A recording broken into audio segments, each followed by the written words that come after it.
భారత communist party Marxist CPIM ఆధ్వర్యంలో బ్రహ్మంగారి మఠంలోని సుందరయ్య భవన్లో ప్రెస్ మీట్ ఏర్పాటు చేస్తూ ఉన్నాం.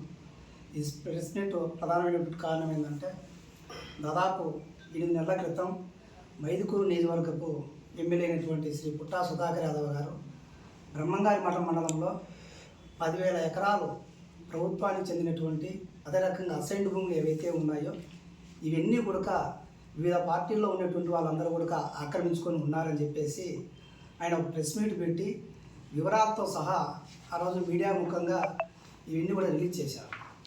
అందులో ఆయన ప్రధానమైనటువంటి ఉద్దేశం ఏంటంటే, ఈ మండలంలో అత్యంత పేదలు ఉన్నారు, నా సొంత మండలం ఇది కాబట్టి అసైన్డ్ భూములు ఎవరైతే ఆక్రమించుకొని ఉన్నారో ఇవి నా పార్టీ కాకుండా బయట పార్టీ వాళ్ళు కూడా ఉన్నారు కాబట్టి ఇవన్నీ స్వచ్ఛందంగా ఎవరైతే ఉన్నారో వాళ్ళు తిరిగి ప్రభుత్వాన్ని హ్యాండ్ ఓవర్ చేయాలి.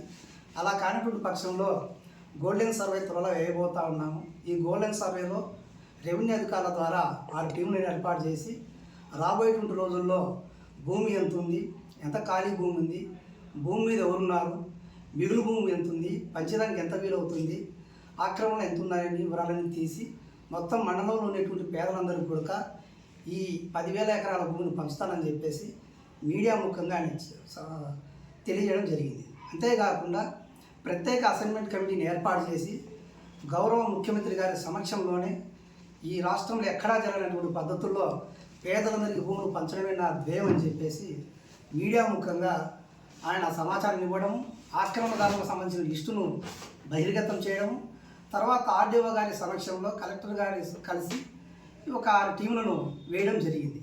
అంతా బాగానే ఉంది. ఏ రోజైతే ఎమ్మెల్యే గారు పేదల భూములు పంచుతానని చెప్పేసి ఆక్రమణదారుల లిస్టు ప్రధానంగా తన పార్టీలో ఉన్నటువంటి వాళ్ళు కూడా లిస్టు బయట పెట్టారో ఆనాడే సిపిఎం పార్టీగా ఆనందించాం, సంతోషించాం. ఆయన తీసుకున్నటువంటి నిర్ణయాన్ని మేము కూడా సానుకూలంగా స్పందించాము. ఆయన నిర్ణయానికి మద్దతు తెలియజేశాం. అయితే 8 నెలలు కాలం గడిచిపోయింది. ఈ 8 నెలల కాలంలో అసలు గోల్డెన్ సర్వే ఏమైంది, ఆ గోల్డెన్ సర్వే తన పని తాను చేసిందా లేదా, ఈ మండలంలో మిగులు భూములు ఏమైనా తేల్చిందా లేదా, భూమి మీద ఉండేటువంటి వాళ్ళు ఎవరైనా తేల్చిందా లేదా, ఖాళీ భూమి ఎంత ఉంది, ఆక్రమించిన భూమి ఎంత ఉంది, వాస్తవాలు మొత్తం పేపర్ రూపంలో మీడియా ముఖంగా ఇంతవరకు తెలియజేసింది లేదు. పైపయచ్చు ఎప్పుడైతే సుధాకర్ యాదవ్ గారు ఎమ్మెల్యే గారు నేను గోల్డెన్ సర్వే పెడుతున్నాను, మిగులు భూములని తేలుస్తాను, పేదల భూములు పంచుతానని చెప్పాడు, అప్పటి నుంచి నేటి వరకు ఈ రోజు వరకు కూడా కొన్ని వందల ఎకరాల ప్రభుత్వ భూములు, అసైన్డ్ భూములు అన్నీ కూడా నకిలీ రికార్డు పేరుతో రికార్డులకు ఎక్కుతూ ఉన్నాయి. అంతేకాకుండా యథేచ్ఛగా ఖాళీగా ఉండేటువంటి భూములన్నీ కూడా ఈరోజు యంత్రాలు పెట్టి సదును చేసి భూములన్నిటి కూడా భూముల్లో పంటలు వేస్తూ ఉన్నారు. అంటే నిరుపయోగంగా ఉన్నటువంటి భూములన్నీ కూడా సుధాకర్ యాదవ్ గారి ప్రకటన తర్వాత ఉపయోగంలోకి వస్తూ ఉన్నాయి. ఖాళీ భూములే పంచడానికి సాధ్యం కానప్పుడు ఉపయోగంలో ఉన్నటువంటి భూముల మీద పంటలు ఉన్నటువంటి భూములు సుధాకర్ యాదవ్ గారు ఏ రకంగా పంపిణీ చేస్తారు? అందుకు కాబట్టి సుధాకర్ యాదవ్ గారు ఇచ్చినటువంటి వాగ్దానం ప్రజలకు సంతోషించదగినప్పటికీ అది ఆక్రమణదారులకు వరంగా మారింది. ఇంతవరకు మా భూములకి ఎవరు రాలి అని చెప్పేసి నిమ్మకు నీరెత్తుగా ఉన్నటువంటి ఆక్రమణదారులు సుధాకర్ యాదవ్ గారి ప్రకటనతో జాగ్రత్త పడతాను. ఇప్పుడు ప్రత్యేకించి రీసర్వే పేరుతో జరుగుతున్నటువంటి తతంగా మనం చూస్తూ ఉంటే ఎక్కడికక్కడ రీసర్వేలో ఇష్టానుసారంగా నకిలీ రికార్డులను ఎక్కిస్తూ ఉన్నారు, నకిలీ పేర్లను ఎక్కిస్తూ ఉన్నారు, రాత్రి సేద్యాలు చేస్తూ ఉన్నారు, యంత్రాలు పెడతా ఉన్నారు, చెట్లు వేస్తూ ఉన్నారు.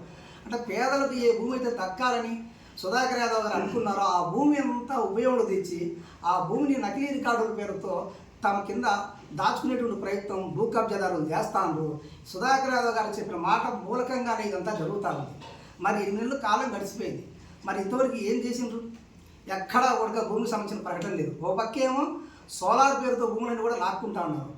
ఒక లింగనిల్లపల్లె ఎస్టీలకు సంబంధించిన భూములు 91 మందికి ఇచ్చినట్టు భూములన్నీ కూడా ఈరోజు ఆ ప్రాంతంలో ఉన్నటువంటి బడా నాయకులు బెదిరించి మీరందరూ సోలార్కి ఇస్తే ఇవ్వండి, లేకపోతే మీకు భూములు రావనే పద్ధతుల్లో ఎస్టీలను భయప్రాంతాలకు గురి చేస్తాడు. ఎస్టీలు భూములకు సేద్యం చేసుకోవడానికి వెళ్తా ఉంటే అక్కడ ఈ మధ్యనే వైసీపీ నుంచి తెలుగుదేశంలోకి వెళ్ళినటువంటి ఒక ముఖ్యమైన నాయకుడు తన అంచనలు పెట్టి భయపడించి ఎస్టీల మీద దౌర్జన్యం చేస్తాడు.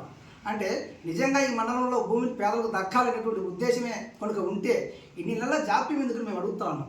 గోల్డెన్ సర్వే 8 నెలలు పడుతుందా? ఆయన చెప్పినటువంటి 10,000 ఎకరాలు అంటున్నారు. వాస్తవం చూస్తే 10,000 ఎకరాలు కూడా తప్పుడు తడగా ఏ రకంగా కూడా దీనికి శాస్త్రీయత లేదు, ఆధారం లేదు. అసలు 2007, 2008లో మొత్తం రాష్ట్రంలో 7 విడతల భూ పెంపుడు జరిగింది. బ్రహ్మంగారి మఠంలో 4 విడతల భూ పెంపుడు జరిగింది. 4 విడతల భూ పెంపులో మొత్తం జరిగిందంతా కూడా 2300 మంది లబ్ధిదారులకు మాత్రం భూములు పంచారు. అంటే మొత్తంగా తీసుకుంటే అనుభవంలో ఉండే భూములు, కొత్త భూములు కలుపుకుంటే 4000, 5000 ఎకరాల భూ పంపిణీ జరిగింది. 4000, 5000 ఎకరాల భూ పంపిణీ జరిగితే 10,000 ఎకరాల ఆక్రమణ కింద నేను చెప్తాను ఆయన. అంటే నిరాధారమైనటువంటి ఏ నాయకులు ఏది ఇస్తే, ఎవరు సరిపోయిన వాళ్ళు ఇస్తే ఆ పేపర్ని తీసుకుని ప్రెస్ రిలీజ్ చేస్తాను. కాబట్టి ఇప్పటికైనా కూడా సుధాకర్ యాదవ్ గారు 10,000 ఎకరాలు ప్రభుత్వములన్నీ ఉంటే ఉండొచ్చు, మేము తప్పుపట్టడం లేదు. నిజంగా 10,000 ఎకరాల ఆక్రమణ గురై ఉంటుంది. మేము 10,000 కాదు, మేము 15,000 సిపిఎం చెప్తా ఉంది. మేము ఇప్పటికే చెప్తున్నాం. ఇప్పటికే చాలా నిర్లక్ష్యం జరిగింది, చాలా లేట్ జరిగింది. మీరు చేస్తున్నటువంటి లేట్ ఏదైతే ఉందో, మీ సంకల్పం ఏదైతే ఉందో, మీరు నిజంగా పేదలకు భూములు పంచాలని నిర్ణయం అయితే ఉందో ఆ నిర్ణయాన్ని గండికొట్టేలాగా ఉంది. మీరు తీసుకున్నటువంటి మంచి నిర్ణయం అవాస్ పాలయ్యేలాగా ఉంది. కాబట్టి తక్షణమే ఎమ్మెల్యే గారు స్పందించాలి. గోల్డెన్ సర్వేలో తేలినటువంటి విషయాలు బహిర్గతం చేయాలి. వెంపడే 10 రోజుల్లోనో, 15 రోజుల్లోనో, 20 రోజుల్లోనో ఈ సర్వేలో వచ్చినటువంటి నిజాలు బయటపెట్టి పేదలందరికీ భూములు పంచడానికి ఎమ్మెల్యే గారు వెంటనే చిత్తశుద్ధితో పనిచేయాలని చెప్పేసి మేము విజ్ఞప్తి చేస్తాం. అలా జరిగిన పక్షంలో ఏముంది, ఈ నెల జరిగిపోతే రేపు నుంచి పంచాయతీ ఎన్నికలు వస్తాయి, నోటిఫికేషన్ రిలీజ్ అయ్యింది, ఎన్నికల కోడ్ వస్తుంది. పంచాయతీ ఎన్నికలు, జెడ్పీటీసీ ఎన్నికలు, మున్సిపాలిటీ ఎన్నికలు, ఇంకో సంవత్సరం పాటు ఎన్నికలే ఎన్నికలు. ఇంకా పేదలకు భూములు దక్కే పరిస్థితి లేదు. కాబట్టి సిపిఎం పార్టీ మేము డిమాండ్ చేస్తాము, సుధాకర్ యాదవ్ గారికి చిత్తశుద్ధి నిరూపించుకోవాలి. ఆయన చెప్పినటువంటి 10,000 ఎకరాల భూమి ఏదైతే ఉందో వాటిని స్వాధీనం చేసుకోవాలి. మండలంలో ఉన్నటువంటి అర్హులైన పేదలందరికీ కూడా 2 ఎకరాల భూమిని పంచాలని చెప్పేసి మేము డిమాండ్ చేస్తూ ఆయన విజ్ఞప్తి చేస్తాను. ఆయనకు మేము ఒక ఉత్తరం కూడా సిపిఎం పార్టీగా రాస్తాను. ఆయనకు ఈ ఉత్తరాన్ని కూడా ఆయనకు ఫ్యాక్స్ పంపిస్తాం. ఇదే మీడియాకు కూడా వెళ్ళజేస్తున్నాం. విజ్ఞప్తి చేస్తున్నాం. కాబట్టి ఈ విజ్ఞప్తిని ఎమ్మెల్యే గారు సానుకూలంగా స్పందించి మండలంలో ఉన్నటువంటి ప్రధానమైన సమస్యను పరిష్కరించాలని చెప్పేసి మేము విజ్ఞప్తి చేస్తాను. జి శివకుమార్, సిపిఐఎం జిల్లా కార్యదర్శి వర్గ సభ్యులు, కడప.